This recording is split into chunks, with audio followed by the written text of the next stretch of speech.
चलिए आज हम बात करेंगे गुरुत्व के अंतर्गत गति के समीकरण, यानी गुरुत्वीय त्वरण के अधीन गति का समीकरण क्या होगा। जैसे हम लोग अभी दो समीकरण पढ़े थे गति का, ठीक है, वो तो हम लोग समतल के अंतर्गत गति पढ़े थे, समतल में गति पढ़े थे, उस गति का समीकरण हम लोग पढ़े थे। लेकिन अब जो हम बात करेंगे गुरुत्वीय त्वरण के अंतर्गत गति, यानी जब वस्तु ऊपर नीचे गति करे, ठीक है। ये जो तीन गति का समीकरण आप पढ़े हो, v बराबर u plus A T, S बराबर E T plus half A T square, B square बराबर यू स्क्वायर प्लस 2s, ये जो था समतल में जब कोई वस्तु गति करती है, ठीक है, उस कंडीशन में गति के वो तीन समीकरण थे। लेकिन सोचिए जब कोई वस्तु ऊपर नीचे गति करे, गुरुत्वीय त्वरण के अंतर्गत गति करे, तब गति के समीकरण क्या हो सकते हैं, ठीक है। तो वही हेडिंग है आज आपका, गुरुत्वीय त्वरण के अधीन, गुरुत्वीय त्वरण के अधीन गति के समीकरण, गुरुत्वीय त्वरण के अधीन गति के समीकरण क्या होंगे, ठीक है। तो देखिए जब गुरुत्वीय त्वरण के अधीन गति के समीकरण की हम बात करेंगे तो ऐसे कंडीशन में वस्तु क्या गति करेगी, ऊपर और नीचे, ठीक है। देखिए जब कोई वस्तु ऊर्ध्वाधर, ठीक है, पृथ्वी के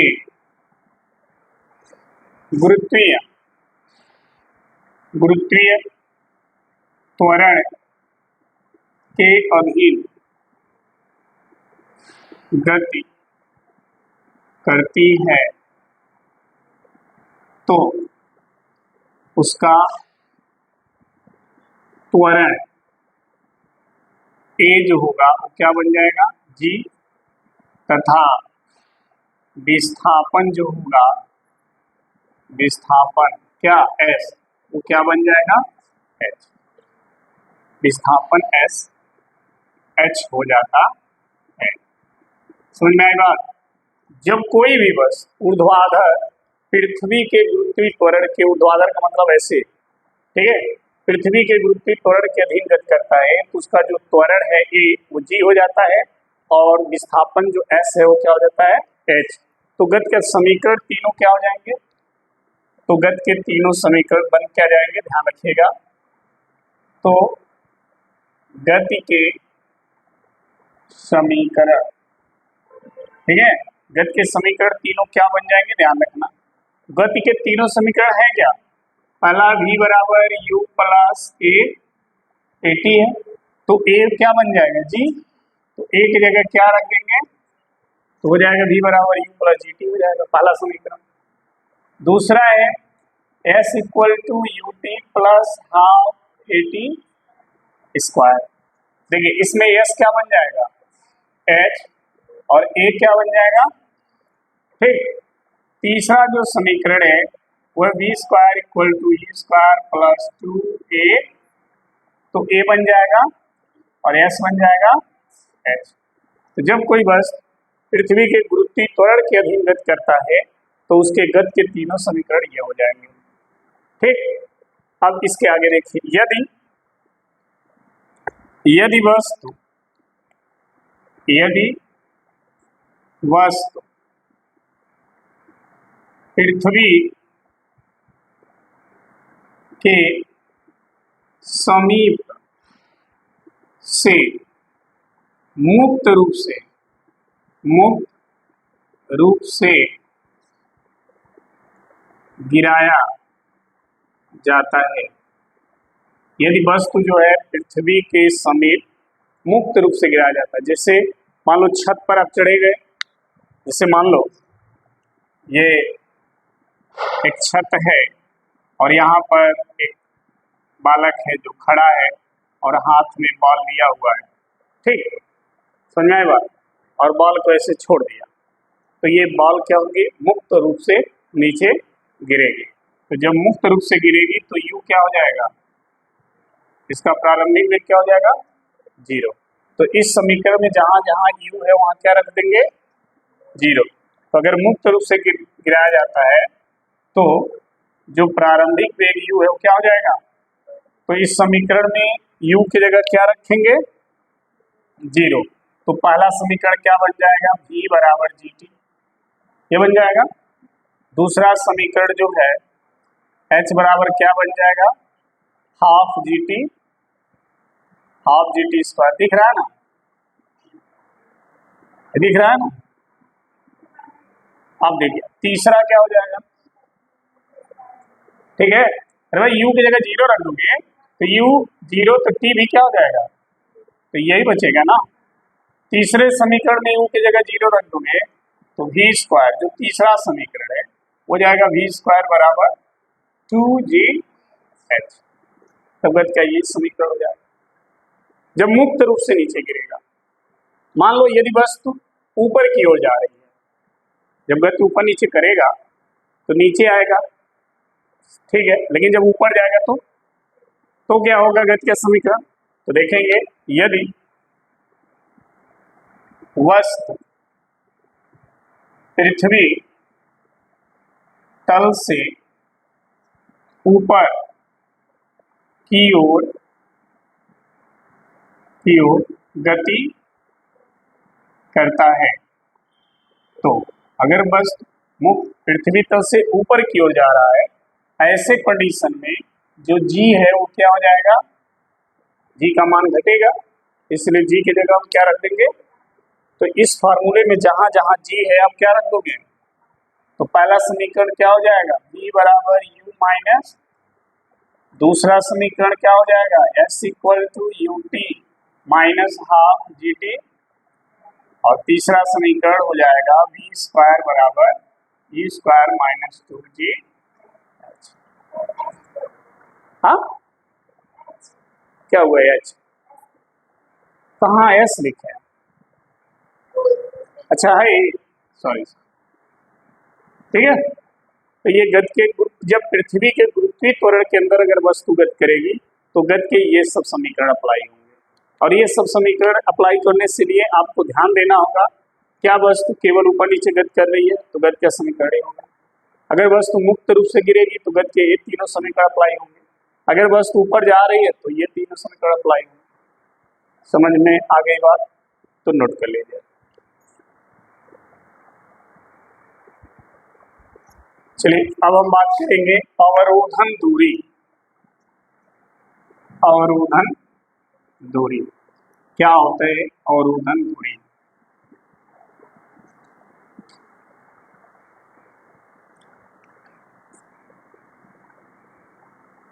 अवरोधन दूरी इसी को बोलते हैं स्टॉपिंग डिस्टेंस, समझना। मान लो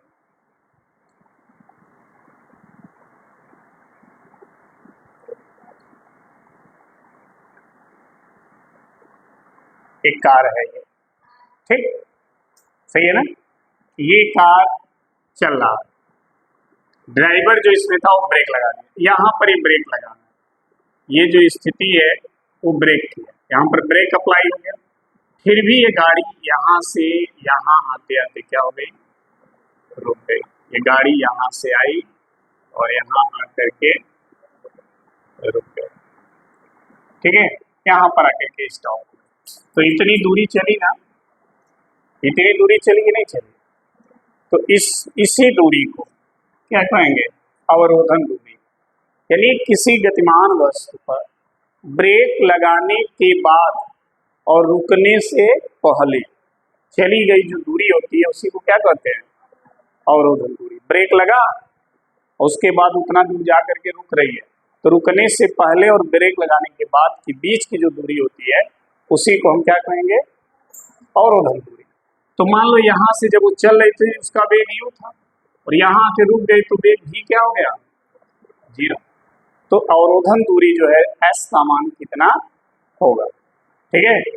तो लिखेंगे किसी गतिमान वस्तु पर ब्रेक लगने के बाद और रुकने से क्या पहले चली गई दूरी को क्या कहेंगे? अवरोधन दूरी कहते हैं। समझ में आई बात?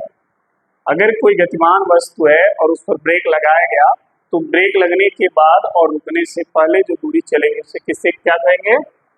अवरोधन दूरी। और इस दूरी को किससे प्रदर्शित करते हैं? इसे ds से प्रदर्शित करते हैं। ठीक है, अब कैसे निकालेंगे उसको ये ध्यान देना। गति का समीकरण लगाएंगे, गति के तृतीय समीकरण से। अच्छा देखो, इसमें प्रथम समीकरण क्यों नहीं लगा, द्वितीय समीकरण क्यों नहीं लगा, रीजन क्या है? तो देखो, पहला जो समीकरण है उसमें भी टाइम है t, d बराबर u प्लस ए टी। दूसरे समीकरण s बराबर u t plus half A T square, उसमें भी समय है। और यहाँ पर समय की तो कोई बात नहीं है, तो हमें ऐसा समीकरण लगाना है जिसमें समय न हो। तो तीसरा जो समीकरण उसमें समय नहीं होता है, बी स्क्वायर बराबर ई स्क्वायर प्लस 2s, यही होता है। तो तृतीय समीकरण हम लगाएंगे, बी स्क्वायर बराबर यू स्क्वायर प्लस 2as। यहाँ पर देखो जो अंतिम वेग है वो क्या हो गया? 0। यहाँ क्या रख देंगे? 0। और जो दूरी है वो s, उसको किससे प्रदर्शित किया जाएगा? तो s की जगह क्या लिख देंगे? ds। यानी ये अवरोधन दूरी क्या हो गई? ds। अब देखो करना क्या है, u को इधर भेज दो तो माइनस यू स्क्वायर बराबर 2ad। अब यहाँ से ds निकाल लो तो ds बराबर हो गया माइनस यू स्क्वायर बाई 2। यही अवरोधन दूरी का सूत्र हो जाता है। इस फार्मूला से आप अवरोधन दूरी ज्ञात कर सकते हैं। ठीक है, तो नोट करें फटाफट। चलिए एक प्रश्न और, एक न्यूमेरिकल हमें यहाँ पर देखना है, बहुत ही लाजवाब न्यूमेरिकल, देखना ध्यान से। एक क्वेश्चन है, कह रहा है कोई शराबी है, शराबी जानते हो ना, कोई शराबी तंग गली में, गली कैसी है? तंग गली का मतलब बहुत सकरी पतली गली है। तंग गली में 5 कदम आगे चलता है और 3 कदम पीछे हटता है, पीछे हटता है। फिर 5 कदम आगे बढ़ता है और 3 कदम पीछे हटता है। ठीक है, कोई शराबी है, तंग गली में चल रहा है, 5 कदम आगे चल रहा है, फिर 3 कदम पीछे आ रहा है, फिर 5 कदम आगे आ रहा है, फिर 3 कदम पीछे आ रहा है। इस प्रकार वह चलता है। ठीक है, उसका जो एक कदम है, उसका एक जो कदम है, कदम 1 मीटर का, और एक कदम में लगा जो समय है वो 1 सेकंड का है। एक कदम 1 मीटर का है और एक कदम रखने में उसको समय कितना लग रहा है? 1 सेकंड लगा, समय 1 सेकंड होता है। ठीक है, उस व्यक्ति यानी शराबी से, उस व्यक्ति से 13 मीटर दूर एक गड्ढा है, क्या है, गड्ढा है जिसमें वह कितने समय बाद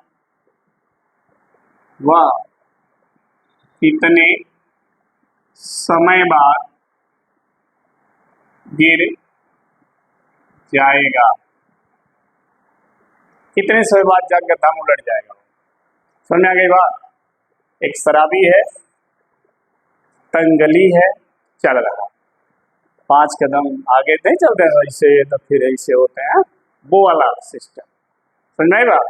5 कदम आगे, 3 कदम पीछे, फिर 5 कदम आगे, फिर 3 कदम, ऐसे चल रहा है। जहां से वो चलना स्टार्ट किया है वहां से 13 मीटर की दूरी पर एक गड्ढा है।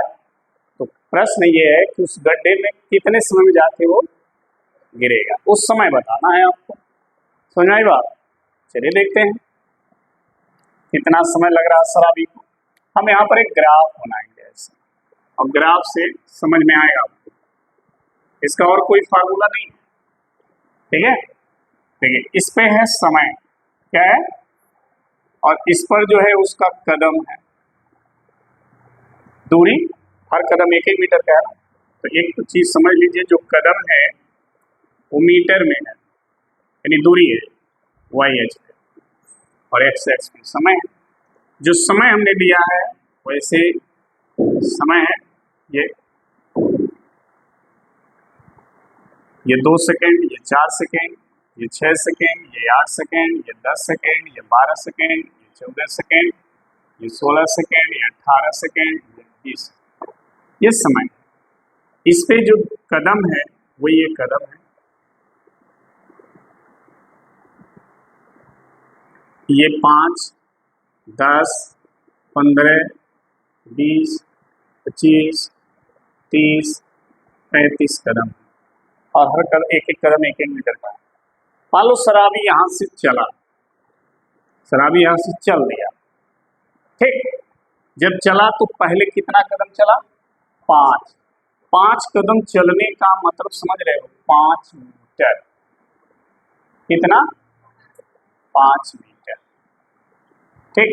तो ये इसका 5 मीटर है, ये है ना, मतलब ये यहां से यहां तक गया, यहां तक, ठीक।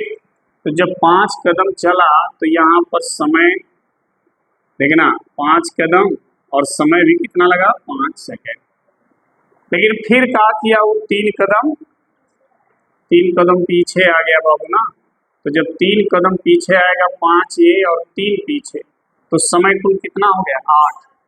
समय कितना हो गया, 8 सेकेंड हो गया। लोग ग्राफ बहुत छोट बना दिएगा भाई, दूरी ज़्यादा बना दी है।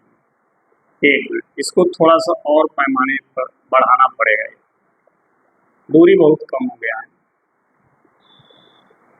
इसको मान लो 5, इसको मान लो 10, ठीक है, इसको मान लो 15, और इसको और ऊपर चलें, ठीक, तो इसको मान लो 20, ऐसे बहुत नज़दीक हो रहा है ऐसे।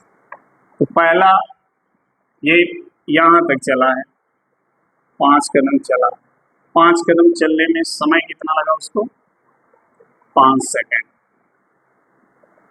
तो ये तो 4 सेकेंड है, इसके आगे आएगा 5 सेकेंड ऐसे, ठीक। समझ बात। यहाँ समय भी 5 और दूरी भी, लेकिन 3 सेकेंड पीछे आ रहा है ना, तो 5 चला, 3 पीछे आएगा, तो समय कितना हो गया कुल, 8, यानी इस वाले पोजीशन पे आना यहाँ। और यहाँ कितना दूरी रहेगा, 2, यानी ये यहाँ पर आएगा। ये जो समय लग गया यहाँ पर, समय कुल कितना लग गया, 8, और चला कितना, 2, यानी 8 सेकेंड में कितना मीटर चला, 2 मीटर। समझ आएगा। पहला वाला समय लिख रहे हैं, दूसरा वाला दूरी। यहाँ पर समय भी 5 था, दूरी भी 5 था, लेकिन फिर 3 मीटर कहाँ गया, पीछे 3 कदम, तो दूरी अब कितना बचा, 2, और समय कितना लग गया, 8। फिर यहाँ से 5 कदम आगे जाएगा, तो जब यहाँ से 5 कदम आगे जाएगा तो दूरी इतना 2 है, 5 जोड़ोगे कहाँ तक जाएगा, 7 तक, यानी ये 6 है, दूरी कहाँ जाए, 7 तक, दूरी इस पर है ना, तो 5 और 2 यानी ये ऐसे आगे बढ़ेगा, ऐसे यहाँ तक आए। ठीक है, यहाँ पर इसकी दूरी अब कितनी हो गई भाई, 2 था, यहाँ पे 5 और गया तो दूरी कितनी हो गई, 7 हो गई। और समय 8 और 5 समय हो गया 13। यहाँ पे समय कितना हो गया 13। समझ आए बात। फिर क्या किया, 3 कदम पीछे आया। अब देखना 7 मीटर ऊपर गया था, 3 कदम पीछे आया। तो जब 3 कदम पीछे आएगा तो 3 सेकंड और लगेगा, यानी 16 सेकंड।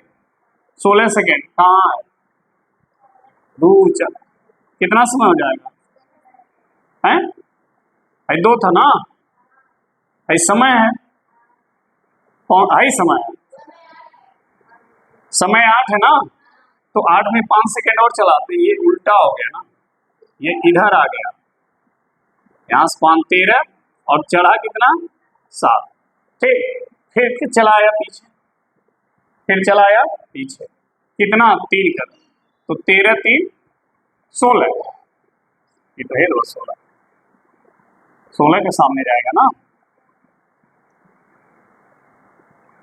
बहुत ज्यादा दूर बना दिएगा इसको, सही वाला ग्राफ लग रहा है ज्यादा दूर बन गया, ये वाला 2 4 6 8 10 12 पहले 5 कदम चला, फिर नीचे आया, फिर 5 चढ़ा, 8 5 13, दूरी चढ़ा कुल 7, फिर इसमें से पीछे आएगा कितना 3, तो जब 3 पीछे आएगा तो चढ़ा कितना 4, लेकिन समय 3 सेकंड और बढ़ गया, तो 10 12 14 16 यहाँ हो गया ना, यानी ये यहाँ पर कहीं आएगा, उल्टा बन, बहुत ज्यादा दूरी हो गया 1 मिनट। इस समय को थोड़ा सा हम लोग को एडजस्ट करना पड़ेगा, बहुत ज्यादा दूरी बन गया, समय कम कर दे, 2 4 6 8 10 12 14 फिर 16 फिर 18 फिर 20 22 24 26 28 30 32 34 ऐसे। ठीक, फिर 1 मिनट इसको, फिर हमको सही करना पड़ेगा इसको। अब देखिए ध्यान से समझना, 5 मिनट 5 सेकंड में कितना दूरी जाएगा 5 मिनट, देखिए यहाँ तक ये आ गया, ये यहाँ तक, इधर 4 सेकंड ही है, थोड़ा सा आगे इससे। ठीक, और इधर दूरी कितनी हो गई 5, ऐसे। ठीक है, ये हो गया 5 दूरी और 5।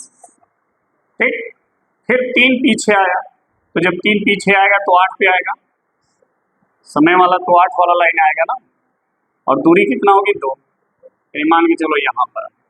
ठीक, तो यहाँ पर समय हो गया कितना 8 और दूरी कितनी हो गई 2, फिर 5 जड़ेगा, तो 8 में 5 जोड़ेंगे क्या आएगा 13, कितना आएगा, तो दूरी 10 है ना, और ऊपर तक जाएगा ये ऐसे। लेकिन ध्यान रखना ऊपर तो जा रहा है, फर्क क्या है, समय भी देखते रहना, समय कितना हो गया 8 समय था ना, और दूरी 5 चढ़ेगा तो 7 होगा ना, 7 5 2 7 यहाँ पर। ठीक है, दूरी हो गई कितनी 7 और समय कितना हो गया 13 7 हो गया, सही है, यानी 13 मीटर दूरी चला, 7 मीटर दूरी कितने समय में 13 सेकंड। ठीक है, अच्छा अब यहाँ से फिर 3 सेकंड पीछे आएगा तो समय कितना होगा 16, यानी 16 वाले लाइन में आएगा यहाँ पर कहीं, तो 3 कम हो गया ना, 13 में से 7 में से 3 कम हो गया, कितना बचा 4, यानी दूरी चला 4 और समय कितना हो गया 16। ठीक, फिर यहाँ से 5 चढ़ेगा, तो 5 4 9 9 तक गया यहाँ तक। ठीक, तो दूरी हो गई 9 और समय 5 16 5 यानी 21 सेकंड में 9 मीटर गया। ठीक, फिर वहां से क्या करेगा, 3 सेकेंड, 3 कदम नीचे आएगा, तो 9 में से 3 घट जाएगा ना, तो कितना आ जाएगा, 6 पर आएगा। लेकिन समय कितना होगा, 24, यानी इस वाले लाइन, ठीक है, यहाँ पर आ गया 24 वाले। तो समय हो गया 24 और दूरी कितनी हो गई, 6। फिर 5 मीटर आगे बढ़ा, तो देखिए 6 में 5 जोड़ेंगे कितना हो गया, 11 पे आ गया, ठीक, यहाँ पर। तो समय दूरी हो गई 11 और समय 24 से 5 29, नहीं हो गया, 29 सेकंड में 11 मीटर वो चढ़ चुका है, सही है। अच्छा, फिर 3 पीछे आ गया, तो 11 में से 3 क्या करोगे, तो कितना होगा, 8 आया। लेकिन समय कितना हो गया, हाँ 32, तो 32 वाले पर आ जाएगा, यानी समय हो गया 32, दूरी कितनी हो गई, कितना हो गई, 8। फिर 5 चढ़ा, फिर 5 चढ़ेगा ना, आ गया 5, तो कितना हो जाएगा, दूरी 13 और समय 37। अब गड्ढे में गिर गया, 13 मीटर के ऊपर गड्ढा भी है, अब वापस कहाँ आएगा, तो समय कितना लगा, 37 सेकंड में जाके गड्ढा में गिर जाएगा। समझ में आ गया प्रश्न, तो इस तरह का ग्राफ बनेगा, नोट कर लीजिए, ठीक है।